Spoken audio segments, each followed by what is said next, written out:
Someone asks you a question. You need 3 seconds to think, but those 3 seconds feel unbearable. So you rush out a bad answer just to fill the silence. Here's why pausing feels like failing, and how to make silence work for you instead of against you.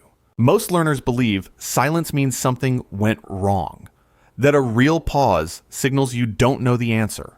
So the moment silence starts, panic kicks in, and you either blurt out something messy or freeze completely.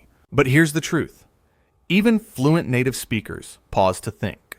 The pause isn't the problem. Believing the pause is a failure. That's the problem. This is the before state. Silence treated as an alarm, triggering panic instead of calm thinking. That panic is what makes the pause look worse than it actually is to the person listening. Here's how to make a pause look composed instead of panicked. Step 1.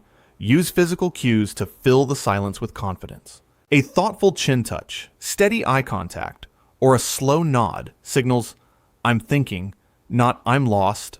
The silence gets reframed by your body language alone. Step 2. Breathe out slowly before you begin speaking. A slow exhale calms your nervous system and buys you the exact few seconds you need, while also looking composed rather than rushed.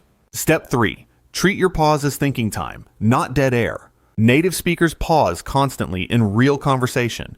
It signals consideration, not weakness. The moment you stop fearing the pause, it stops looking like a mistake. This is the after, the same 3 seconds of silence. But now it looks like thoughtful confidence instead of panic. Nothing about the pause changed. Only how it's carried did. Try this today. The next time you need a moment to think, breathe out slowly and let the silence sit. Don't rush to fill it. That's how a pause becomes confidence instead of panic. If this helped, subscribe.